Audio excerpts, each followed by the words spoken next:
Hello दोस्तों, आपका स्वागत है मेरे YouTube चैनल में। अगर आपको मेरा वीडियो अच्छा लगा हो तो लाइक और शेयर करें और हमारे चैनल को सब्सक्राइब जरूर करें। हेलो दोस्त और फ्रेंड्स, आज मैं टेंस के अगले सीरीज वीडियो में शैलेंद्र कुमार फिर से आपके सामने आया हूं और मेरे वीडियो के अंत तक बने रहिए।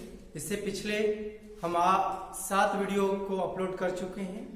अगर जो नहीं देखे हैं वो जाके एक एक करके देख लें, तब आगे की सीरीज समझ में आएगा। टेंस को समाप्त कर चुके हैं, आज टाइम में आ गए हैं, अर्थात फ्यूचर टेंस में आ गए हैं। तो देखते हैं, समय नहीं बर्बाद करते हुए हम लोग टॉपिक पे आते हैं। चलिए देखते हैं। आज फ्यूचर टेंस है, तो फ्यूचर टेंस क्या होता है? सबसे पहला सवाल हो सकता है कि फ्यूचर टेंस क्या होता है। तो जो चल रहा है वो प्रेजेंट होता है, जो बीत गया वो पास्ट होता है, और जो आने वाला है वो फ्यूचर होगा। तो वही यहाँ पे डिफिनेशन है, which time is to come is called future tense. जो समय आने वाला है उसे फ्यूचर टेंस कहते हैं। फ्यूचर टेंस को टाइम के रूप में जानते हैं। Future tense is known as time. Future को टाइम के रूप में जानते हैं। तो इसके भी उसी प्रकार से काइंड्स पढ़ेंगे जिस तरह से प्रेजेंट पास्ट को पढ़े थे। तो देखते हैं इसके भी कितने भेद होंगे। तो there are 4 kinds of future tense. Future tense के 4 भेद होते हैं। तो कौन कौन होंगे? सिंपल फ्यूचर टेंस, या इसी को बोल सकते हैं फ्यूचर इंडेफिनिट टेंस, और आप टाइम भी बोल सकते हैं, टेंस के स्थान पे टाइम का प्रयोग कर सकते हैं। फ्यूचर कंटिन्यूअस, फ्यूचर इम्परफेक्ट, या इसी को बोल सकते हैं फ्यूचर प्रोग्रेसिव।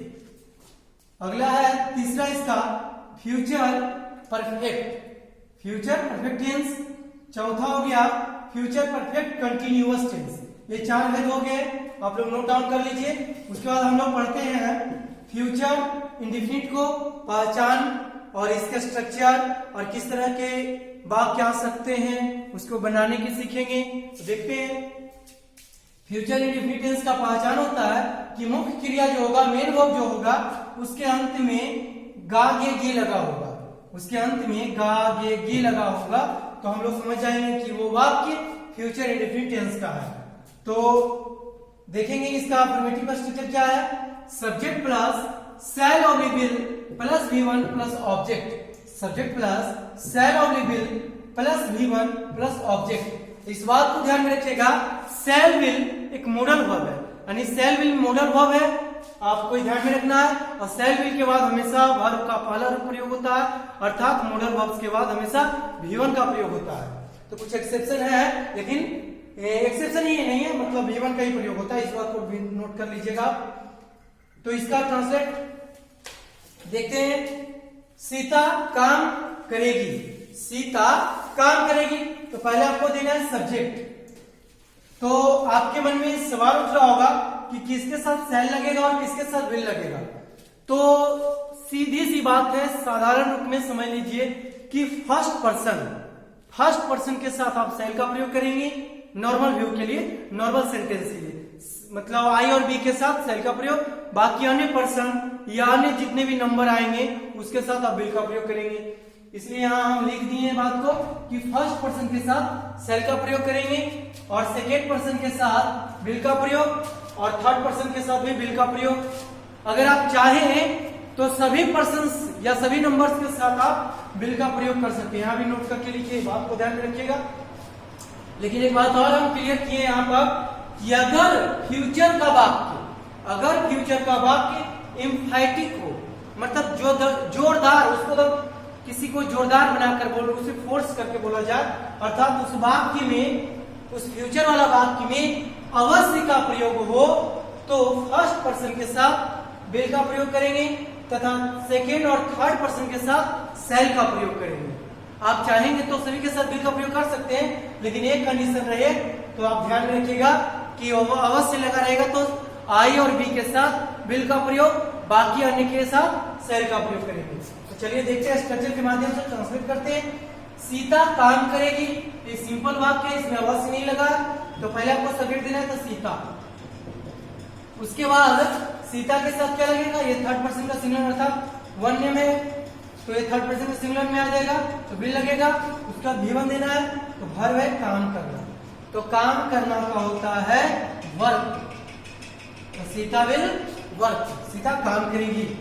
मैं जाऊंगा तो यहाँ सब्जेक्ट क्या मैं, तो मैं का आई, उसके बाद आई के साथ क्या लगेगा सैल, उसके बाद जाना का गो। अगर ऑब्जेक्ट रहता या ऑब्जेक्ट नहीं मतलब और अदर वर्ड आता पुट करते, नहीं तभी कि फुल स्टॉप दे दिए। मैं जाऊंगा इस सर को, और यहाँ देखिए सेंटेंस है सीता अवश्य वहां जाएगी, सीता अवश्य वहां जाएगी।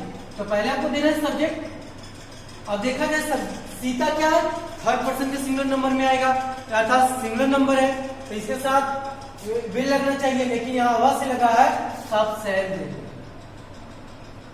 उसके बाद V1 देना है, तो वर्ब क्या है जाना, तो जाना का गो, और वहां के देयर। अगर भाग के तो बन गया ये सीता अवश्य वहां जाएगी, सीता शैल गो देयर। अगर भाग की निगेटिव हो, भाग जो सेंटेंस हो निगेटिव हो तो शैल विल के बाद नॉट का प्रयोग करेंगे आप, और इंट्रोगेटिव हो तो शैल विल को पहले लिखेंगे, उसके बाद लास्ट में क्वेश्चन मार्क देंगे। तो आप इससे पिछले सारे वीडियो में पढ़े होंगे, तो उसी तरह से इसका भी फॉर्मेशन है। यहाँ हेल्पिंग वर्ब के रूप में मॉडल वर्ब है अर्थात सेलविल है, बस और ज्यादा कुछ है नहीं इसमें। और आगे देखते हैं इसका कुछ, या आप इसको स्क्रीनशॉट ले लीजिए और नहीं तो इसको फिर प्रैक्टिस कीजिए। चलिए देख लेते हैं फ्यूचर इंडेफिनिट में कुछ फैक्ट्स को और ध्यान से करते हैं। Some points in future indefinite tense, पहचान है ए में। इससे पहले हम लोग सभी टेंस में पढ़ रहे थे कुछ ना कुछ फैक्ट्स, तो इसमें भी पढ़ लेते हैं। तो जिस वाक्य में दो मुख्य क्रियाएं हों, उनमें से दूसरी क्रिया जाएगा, आएगा, कोशिश करेगा, चाहेगा या पसंद करेगा, ये दोनों एक ही अर्थ में आएगा। और इसका इंग्लिश आप लिखेंगे वुड लाइक। विल और सेल का प्रयोग ना करके अच्छा रहेगा आपको वुड का प्रयोग करना, वुड लाइक के लिए चलेंगे, चाहेगा, पसंद करेगा रहेगा। तो तरसेगा या तड़पेगा तो इत्यादि लगा हो तो स्ट्रक्चर देखते इसका क्या बनावट है। Subject plus shall oblique will, subject plus shall oblique will. जाने की बात करेगा तो गो, आने की बात तो कम, कोशिश करने की बात करेगा तो क्या लिखना आपको ट्राई, और पसंद करना या चाहेगा तो लाइक का प्रयोग करना है, और तड़पेगा या तरसेगा तो लॉन्ग, और अगले वर्ब को टू प्लस V1 के रूप में ऐड कर सकते हैं या V4 के रूप में ऐड कर सकते हैं, वो आप पे डिपेंड करता है। चलिए आगे देखते हैं फिर। मैं जाना चाहूंगा, एग्जांपल है मैं जाना चाहूंगा। तो जब अपनी इच्छा को व्यक्त करना हो, चाहना और पसंद करना के अर्थ में, तो आप शैल विल के स्थान पे वुड का प्रयोग करेंगे। क्या करेंगे वुड का प्रयोग। तो देखिए आई वुड, उसके बाद चाहना या पसंद करने के लिए वर्ब आप लाइक का प्रयोग करेंगे, और अगला वर्ब को पुट करना है विद इंफिनाइट, तो जाना, तो टू गो। मैं जाना चाहूंगा या मैं जाना पसंद करूंगा भी रहेगा तो ये होता I would like to go. Sita काम करना पसंद करेगी, तो Sita would like to work. Sita काम करना पसंद करेगी। यहाँ पे देखिए वर्ब है, दूसरा वर्ब है पसंद करने, इसलिए वुड लाइक का प्रयोग किए, और अगले वर्ब विद इनफाइनाइट के रूप में जोड़ दिए। और अगला देखिए एग्जांपल है वे लोग क्रिकेट खेलने जाएंगे, वे लोग क्रिकेट खेलने जाएंगे, तो वे लोग का दे के साथ और विल का प्रयोग करेंगे। उसका जाएंगे तो गो। अगले वर्ब एक और क्या इसमें है खेलना, तो टू प्ले। उसका ऑब्जेक्ट देना है, अगर है तो देंगे, तो है क्रिकेट लिखेंगे। वे लोग क्रिकेट खेलने जाएंगे, they will go to play cricket. मैं आपकी मदद करने की कोशिश करूंगा, मैं आपकी मदद करने की कोशिश करूंगा। आई शैल या विल भी लिख सकते हैं, कोई दिक्कत नहीं है, ये आप पे डिपेंड करता है। आप दोनों में से किसी का भी प्रयोग करेंगे तो गलत नहीं होगा। आई शैल, आई विल ट्राई, पहले मैं कोशिश करूंगा। I will try, I shall try. क्या चीज मदद करने की, तो टू हेल्प। किसकी, तो आपकी, तो यू। मैं आपकी मदद करने की कोशिश करूंगा। I will try to help you. वह झूठ बोलने के लिए तरसेगी, वह झूठ बोलने के लिए तरसेगी। सी विल लॉन्ग, वह तरसेगी, सी विल लॉन्ग, या पाइन का भी प्रयोग कर सकते थे आप। अगले वर्ब है झूठ बोलने के लिए, तो टू टेल ए लाई, वह झूठ बोलने के लिए तरसेगी। She will long to tell a lie. ये तो एक पॉइंट हुआ। बी पॉइंट देखेंगे जो कि कंडीशनल सेंटेंस के रूप में आएगा। कंडीशनल सेंटेंस बहुत प्रकार के होते हैं। फिलहाल यहाँ प्रेजेंट फ्यूचर इंडेफिनिट में हम एक को रखे हैं जिसको कंडीशन फर्स्ट बोला जाता है। कंडीशन जीरो दूसरा होता है, कंडीशन फर्स्ट है, कंडीशन सेकेंड, थर्ड, ऐसे करके वो होते हैं 4-5। तो उसका अलग से वीडियो अपलोड कर देंगे एक बार कभी हम कंडीशन सेंटेंस को लेके। फिलहाल एक हम यहाँ डिस्कस कर दिए हैं।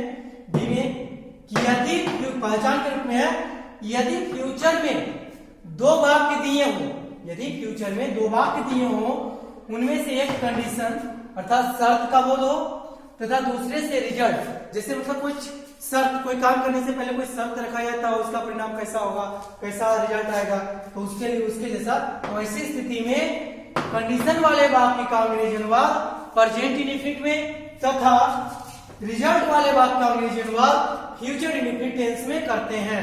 तो इसका ये देख लीजिए, पहचान हो गया। अब स्ट्रक्चर को देखते हैं, आगे देख लेते हैं थोड़ा सा स्ट्रक्चर आप लोग। और कितने मेरे दोस्त या व्यूअर्स जो है बोले कि सर आप वीडियो लिख लेते हैं पहले पहचान तब पढ़ाते हैं, तो इसलिए हम ऐसा करते हैं ताकि वीडियो लंबा ना हो, या जो मेरे व्यूअर हैं, जो मेरे देखने वाले हैं या पसंद करने वाले, उनको ये बोरिंग फील ना हो कि धीरे धीरे लिखे जा रहे हैं बात को। तो हम ज्यादा लंबा भी वीडियो हो जाएगा, वो देखना भी अच्छा से पसंद करेंगे या सीखना नहीं चाहेंगे। इसलिए पहले हम पहचान लिख लेते हैं और इसका स्ट्रक्चर बना लेते हैं, उसके बाद डिस्कस कर देते हैं। तो ऐसा नहीं है कि मतलब हम पहले से लिख लेते हैं तो उसके पीछे कोई वजह है। वजह यही है कि शॉर्ट वीडियो बने और कॉन्सेप्ट क्लियर हो सके। चलिए देखते हैं इसका स्ट्रक्चर हम लोग।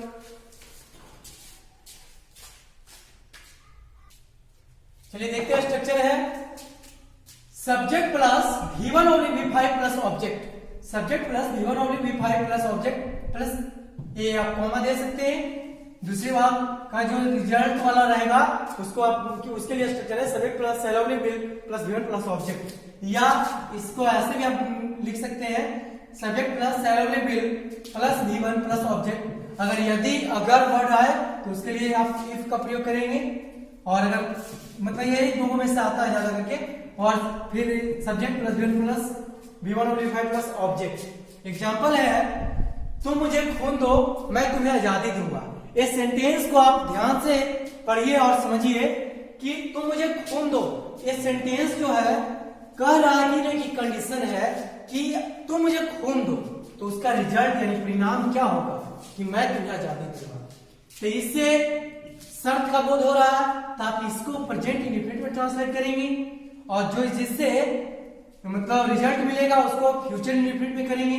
तो तुम मुझे खून दो, यू पहले सब्जेक्ट लिख दिए, उसके V1 V5, तो यू के साथ V1 लगेगा, तो भर में यहां देना, तो देना के क्या होता है कि उसके बाद ऑब्जेक्ट देंगे। तो ऑब्जेक्ट यहां देखिए दोनों ऑब्जेक्ट है, डबल ऑब्जेक्ट है, तो आप जो पर्सनल ऑब्जेक्ट रहेगा उसका प्रयोग पहले करेंगे। तो मुझे, तो यू गिव मी, तो मुझे दो क्या, खून, तो इसका ब्लड, तो मुझे खून दो, यू गिव मी ब्लड, तो मैं तुम्हें क्या दूंगा, आजादी। तो अगला सेंटेंस को लिखने से आप कॉमा दे सकते हैं, तो दे दिए। और अगले सेंटेंस का सब्जेक्ट क्या होगा, मैं, तो आई, और एक साथ क्या लगेगा, सेल।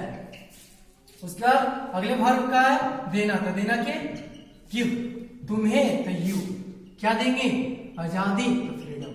यहाँ भी डबल ऑब्जेक्ट है इसमें भी, तो आप वैसे लिख देंगे you give me blood I shall give you freedom. ये आपको सेंटेंस से पता चल रहा होगा, एक इन्हीं का स्लोगन है, पता होगा डॉक्टर सुभाष चंद्र बोस जी का यह स्लोगन है, तो मुझे खून दो मैं तुम्हें आजादी दूंगा। तो ये आप चाहेंगे तो इसमें भी ट्रांसलेट कर सकते हैं। पहले बनाएंगे आई शैल गिव यू फ्रीडम, मैं तुम्हें आजादी दूंगा।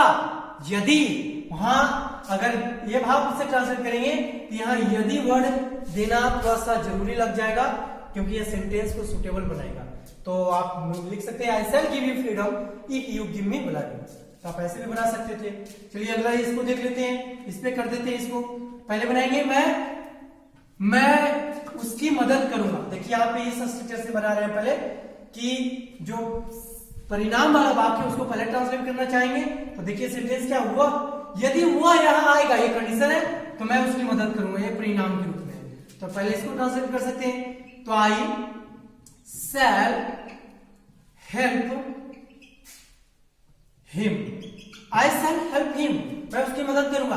आप शैल के स्थान पे विल का प्रयोग कर सकते थे, यदि, तो इफ वह यहां आएगा, he comes here, present indefinite में है, ही के साथ V5 लग गया। तो आप देख लीजिएगा, प्रैक्टिस जितना करेंगे उतना ही अच्छा रहेगा। और अगला सेंटेंस एक और मैं कर दे रहा हूं, यदि आप कड़ी मेहनत करेंगे तो परीक्षा अवश्य पास करेंगे। तो इफ इस पे बना रहे हो इसका अगला, तो यदि का इफ हो गया, आप कड़ी मेहनत करेंगे, you work hard, if you work hard, यदि आप कड़ी मेहनत करेंगे तो परीक्षा अवश्य पास करेंगे। तो पास कौन करेगा, आप करेंगे। तो अगला सब्जेक्ट भी आपका यानी यही बनेगा, आप ही बनेंगे। तो यहाँ पे यू के साथ सेल लगा सकते हैं, विल लगा सकते हैं। तो अवश्य लगा तो यहाँ पे सेल दे देते हैं, कोई दिक्कत नहीं होगा, क्योंकि अवश्य के लिए फैक्टिक हो गया तो यू के साथ सेल लगा दिए। फिर पास करना, तो पास करना का पास द एग्जामिनेशन होगा, तो पास द एग्जामिनेशन। यदि यदि आप कड़ी मेहनत करेंगे, if you work hard you shall pass the examination. तो ये आपके लिए दिए हैं, इसको बनाइएगा।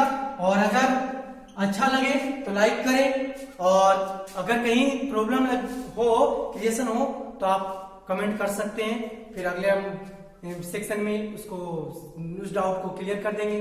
चलिए, थैंक यू और धन्यवाद, बाय।